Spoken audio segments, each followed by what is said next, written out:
మన రాష్ట్ర ముఖ్యమంత్రి గారు పుట్టపర్తిలో ఈరోజు ఈ కార్యక్రమాన్ని పాల్గొంటున్నారు. ముఖ్యంగా దీని ఉద్దేశం అంటే తల్లిదండ్రులు విద్యార్థులు ఎక్కడెక్కడో ఉండి ఇక్కడ జాయిన్ అవుతుంటారు. వాళ్ళందరినీ తోడు తెచ్చి వాళ్ళ పరస్పరం ఒకరికి కూడా అభిప్రాయాలు తెలుసుకునే విధంగా ఈ కార్యక్రమం ఉంటుంది. ఇందులో మంచి చెడ్డలు ఏమున్నాయి, విద్యను ఏ విధంగా అభివృద్ధి చేసుకోవాలి, ఏ విధంగా మన విద్యా ప్రమాణాలను పెంచుకోవాలి అన్న విషయాన్ని చర్చించడానికి ముఖ్యంగా ఇక్కడ ఏర్పాటు చేయడం జరిగింది. ఈరోజు జరుగుతున్నటువంటి ఈ సమావేశంలో అనేక సమస్యలు మనం చర్చించుకోవచ్చు. ముఖ్యంగా మన ముఖ్యమంత్రి గారు మన రాష్ట్ర బడ్జెట్ లో అత్యధికంగా విద్యకు ప్రాముఖ్యతనిస్తున్నారు. అత్యధిక నిధులు విద్యకు ఇస్తున్నారు. ఎందుకంటే చదువుకున్న ప్రతి ఒక్కరికి విద్య, ఉద్యోగ, ఉపాధి అవకాశాలు రావాలని రాష్ట్ర విద్యాశాఖ మంత్రులు నారా లోకేష్ గారు ఎంతో కృషి చేస్తున్నారు. ఆయన కృషి ఏ విధంగా ఉందంటే ప్రతి స్కూల్లో ప్రతి ఒక్క విద్యార్థికి ఈరోజు మొట్టమొదటి రోజే స్కూల్ యూనిఫారం ఇవ్వడం జరిగింది.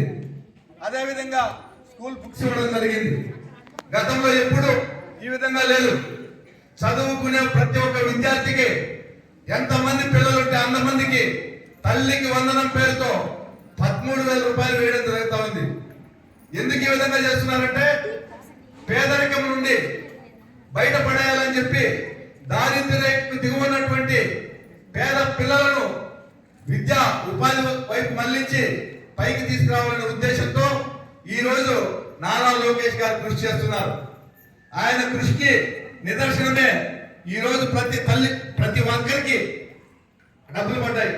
ఎవరికైనా మిస్ అయితే అవి రేపు పడతాయి. రేపు రోజు నాడు మిస్ అయినటువంటి వారు పడతాయి.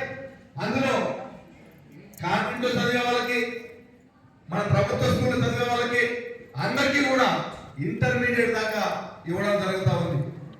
విద్యకు ఆ విధమైనటువంటి ప్రాముఖ్యత ఉంది. ఇక్కడ ప్రభుత్వ స్కూళ్ళు ప్రైవేట్ స్కూళ్ళకు ధీటుగా మనం ఏర్పాటు చేసి చదువు చెప్పించడం జరుగుతూ ఉంది. అదే ప్రైవేట్ స్కూల్లో ఒక పెద్ద టీచర్ను లేదా ఇంటర్మీడియట్ టీచర్ను పెట్టి చదువులు చెప్పించేస్తున్నారు. వాళ్ళకి ఎక్కువ ఫీజులు తీసుకుంటున్నారు. అదే మన ప్రభుత్వ పాఠశాలలో అయితే మనకు క్వాలిఫైడ్ టీచర్స్ ఉంటారు. ఎప్పుడైతే క్వాలిఫైడ్ టీచర్స్ చెప్తారో విద్య చక్కగా వస్తుంది.